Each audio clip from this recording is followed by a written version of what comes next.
Experiment number 10 part 2।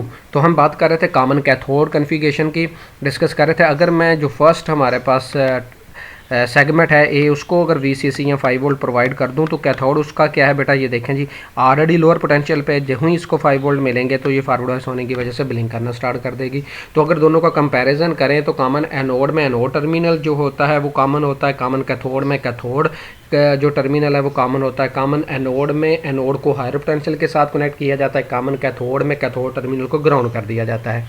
जबकि common anode में अगर आपने जो सेगमेंट को ऑन करवाना है तो उसमें क्योंकि कैथोड टर्मिनल ओपन होता है तो लिहाजा मुझे लोअर पोटेंशियल प्रोवाइड करना पड़ेगा सेगमेंट को ऑन करवाने के लिए। इसी तरह बेटा अगर कॉमन कैथोड की बात करें तो उसमें एनोड जो होता है वो ओपन होता है, तो फॉरवर्ड वाइज करने के लिए मुझे एनोड को हायर पोटेंशियल पे लगाना पड़ेगा। तो इसका मतलब ये हुआ कि मुझे एनोड को जो है वो वीसीसी प्रोवाइड करना पड़ेगा 5 वोल्ट। इसका मतलब है कि कॉमन कैथोड में जो होगा वो 1 से ऑन होगा यानी कि फायर पोटेंशियल पे, यानी कि 5 वोल्ट यानी कि वीसीसी से ऑन होगा। इसी तरह अगर कॉमन एनोड की बात करें तो वहाँ पे अगर आपने सेगमेंट को ऑन करवाना है तो वो क्या होगा बेटा, 0 पोटेंशियल से, ग्राउंड से या 0 लॉजिक प्रोवाइड करेंगे तो वो तब ऑन होगा। ये एक उनका कंपैरिजन है, तो ये आपकी फिंगर टिप पे होना चाहिए, आपने भूलना नहीं है। मोस्ट इंपॉर्टेंट चीज़ है ये 7 सेगमेंट एलईडी में जो है वो डिफरेंट प्रोजेक्ट में भी ये यूज़ होता है। तो आगे जो चीज़ें अभी हमने डिस्कस की हैं उसको हम मज़ीद जो है वो एक डायग्राम की फॉर्म में भी देख लेते हैं। ये देखें जिसकी मैं बात कर रहा था कि सेगमेंट की बैक साइड पे क्या होता है बेटा, सिंपल कुछ भी नहीं है, एलईडीज़ लगी होती है। ये देखें डिफरेंट एलईडीज़ को उसने सीक्वेंस में कनेक्ट कर दिया है, वो इस तरह सीक्वेंस बना दिया है कि जब हम डिफरेंट कम्बिनेशन को ऑन या ऑफ करें तो कोई ना कोई करैक्टर या डिजिट विजिबल हो जाए। तो बेटा इसकी जो फिज़िकल डिस्क्रिप्शन है, जो हम कह सकते हैं कि फ़िज़िकली आपको मिलेगा वो इस शेप में मिलेगा। ये आप देख सकते हैं जी, ये 7 सेगमेंट है, ठीक ना। ये एक सेगमेंट डायग्राम है इसकी। इसी तरह ये फिज़िकल इसकी डिस्क्रिप्शन डायग्राम है। उसी तरह डिफरेंट टर्मिनल निकाले हुए हैं, डीबी डेसिमल पॉइंट भी यहाँ पे गिवन है। तो ये हम एक्सपेरिमेंट में यूज़ भी करेंगे। इसी तरह प्रोटेस में जब आपने लेना होगा कॉमन एनोड भी ले सकते हैं बेटा, कॉमन कैथोड भी ले सकते हैं, डिपेंडिंग ऑन योर टास्क। आगे चलते हैं जी। ये देखें वही जो अभी हमने देखा था, ये देखें जी कॉमन कैथोड है तो कैथोड को तमाम को कॉमन करके ग्राउंड कर दिया। ये एनोड था तो तमाम के एनोड को जो था वो पॉजिटिव यानी कि हायर पोटेंशियल के साथ कनेक्ट कर दिया जी। कनेक्टिविटी डायग्राम आपको दिखाई गई कि बेसिकली जो 7 सेगमेंट होता है उसकी बैक साइड पे क्या चल रहा होता है, उसके सेगमेंट की बैक साइड पे जो एलईडीज़ होती हैं वो कैसे कनेक्टेड होती हैं।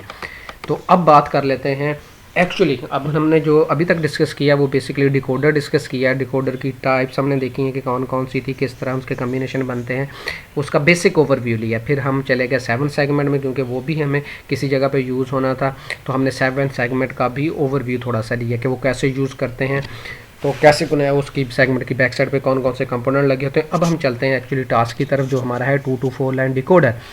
जिस तरह इसके नाम से शो हो रहा है, इसने क्या करना है, 2 to 4 2 को 4 में कन्वर्ट करना है, डिकोड करना है। तो इसका मतलब इसकी इनपुट 2 होंगी और आउटपुट 4 होगी। अगर आपको नाम भी बताया गया है कि आउटपुट 4 है तो इसका मतलब यही है कि हमने क्या किया था, बाइनरी डिकोडर की जब बात की थी उसका क्या मतलब था कि n इनपुट को 2 की रेज़ पावर n में कन्वर्ट करता है। तो अगर 2 इनपुट हैं तो इसका मतलब 2 की रेज़ पावर अगर n कर दें तो वो क्या बन जाएंगी बेटा, 4 बन जाएंगी। इसलिए इसको हमने नाम दे दिया है 2 to 4 लाइन डिकोडर। ये देखें ब्लॉक डायग्राम में भी शो हो रहा है, ये हमारे पास इनपुट है, ए बी इनपुट है, D0 D1 D2 D3 ये हमारी डिकोडर आउटपुट है।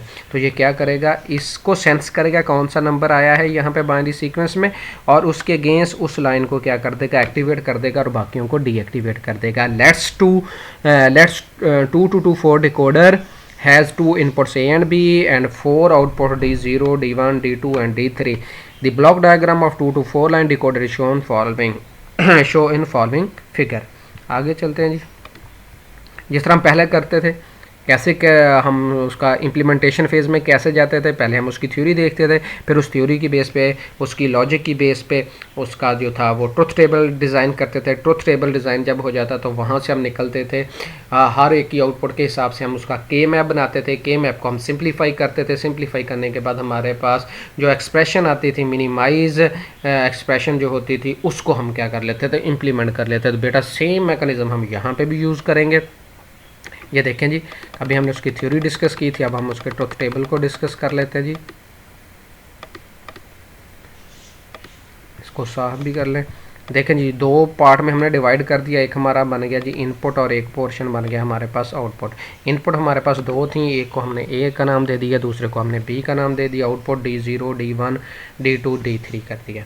दो के कम्बिनेशन अगर देखें तो हमारे पास इनपुट के कितने कम्बिनेशन बन सकते हैं बेटा? 4 बन सकते हैं। उसी तरह 1 2 3 4, यानी कि D0 से हमने स्टार्ट लिया तो D3 तक चला गया, 4 डिकोडर बन गया।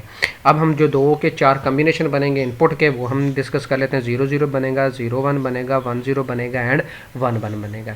अब क्या होना है बेटा, अगर कुछ भी हमने सीक्वेंस प्रोवाइड नहीं किया तो बेटा कोई भी चीज़, कोई भी आपकी जो आउटपुट लाइन है वो डिकोड नहीं होगी, एक्टिवेट नहीं होगी। इसलिए यहाँ पे क्रॉस क्रॉस और यहाँ पे 0 0 पुट किया हुआ है। अगर आप 0 0 पुट कर देते हो अपनी इनपुट लाइन पे, अभी हमने यहाँ पे इनेबल जो थी वो इनपुट जो थी वो उसको इग्नोर किया हुआ, आप उसको भी यहाँ पे यूज़ कर सकते हैं। तो हमने क्या किया, 0 0 है तो इसका मतलब जो फर्स्ट लाइन है वो क्या हो जाएगी, आपकी एक्टिवेट हो जाएगी। जब आप 0 1 करोगे तो बेटा आपकी सेकंड लाइन यानी कि D1 जो थी वो क्या हो जाएगी, आपकी एक्टिवेट हो जाएगी। ये देखें यहाँ पे भी बाकी सारी लाइन जो थी वो डीएक्टिवेट हैं, यहाँ पे भी देखें ये बाकी जो है वो रिमेनिंग वो डीएक्टिवेट है।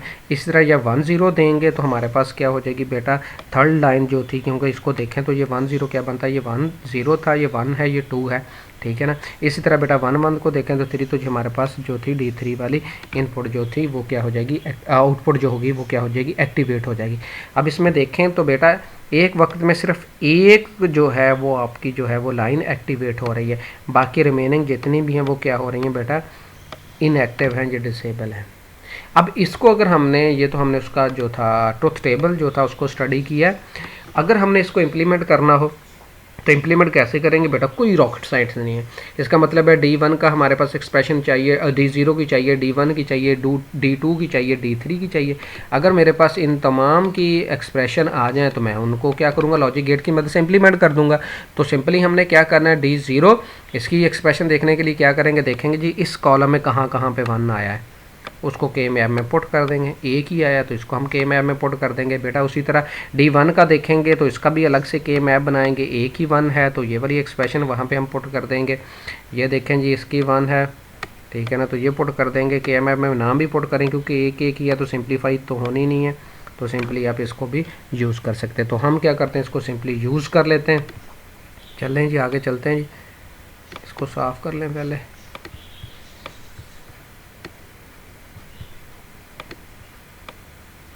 जी ये देखें, ये उसी तरह मैंने कलर स्कीम के हिसाब से जो था वो यहाँ पे के मैप बना दिया कि जो D0 है इसका देखें, ये मैंने कलर क्या रखा हुआ है, रेड रखा हुआ है, ये आपको सारे रेड नज़र आएंगे।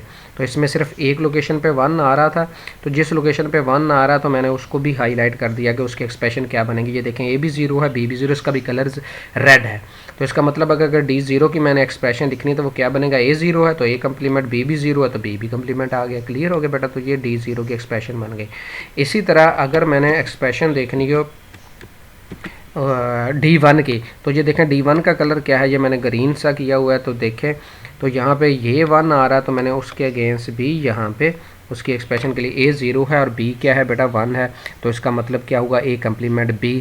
इसी तरह बेटा हम D2 जो है उसकी एक्सप्रेशन देखेंगे, उसमें हमारे पास सिर्फ एक लोकेशन पे 1 आ रहा है तो उसमें A 1 है, इसका मतलब A आ जाएगा, और B 0 है तो B कम्प्लीमेंट आ जाएगा। इसी तरह बेटा D3 की बात करें तो उसमें भी हमारे पास एक लोकेशन पे 1 आ रहा है, तो उसको अगर हम चेक करेंगे तो ये देखें इसका जो कलर है वही सेम हमने यहाँ पे ब्राउन कलर रखा हुआ है, तो ये A एंड B। तो ये कलर स्कीम डिफरेंट करने का मकसद क्या था कि आपको पता चल सके कि किस जो थी आउटपुट की रिलेशन किसके साथ बन रहा है, कौन सी एक्सप्रेशन कहाँ पर आ रही है। तो यहाँ पर क्या है, दोनों विद 1 1 है, उसका मतलब दोनों क्या हो जाएंगे, विदाउट कम्प्लीमेंट आ जाएंगे। इसको भी हम साफ़ कर लेते हैं। तो हमने क्या किया है, सिंपली जो ट्रुथ टेबल था उसमें हमने देखा है, तो देखने के बाद हर एक की जो आउटपुट थी D0 D1 D2 D3 की हमने एक्सप्रेशन लिख दी है। तो मुझे के मैप में जाने की क्यों नहीं ज़रूरत पेश आई, क्योंकि हमारे पास एक ही यूज़ हो रही, तो सिंप्लीफाई करने की ज़रूरत नहीं है हमें। ये देखें जी D0, उसी तरह D1 की हमने निकाल ली है, D2 की निकाल ली है, D3 की निकाल ली है। अब इसको इम्प्लीमेंट कैसे करना है बेटा, इसी तरह हम A ले लेंगे, तो 2 टॉवर ले लेंगे A एंड B, साथ ही उनके इन्वर्टर लगा लेंगे। तो एक एंड गेट लेंगे, उसको ए कम्प्लीमेंट बी कम्प्लीमेंट के साथ कनेक्ट कर देंगे, उसको नाम दे देंगे D0। इसी तरह एक और लेंगे एंड गेट और उसको ए कम्प्लीमेंट और बी के साथ कनेक्ट कर देंगे। एक और एंड गेट लेंगे, उसको ए बी कम्प्लीमेंट के साथ कनेक्ट कर देंगे। एक और एंड गेट लेंगे, उसको ए बी के साथ कनेक्ट कर देंगे। तो ये चार जो हमारे पास एंड गेट होंगे उनके आउटपुट निकालेंगे, वो हमारी आउटपुट टर्मिनल आ जाएंगे।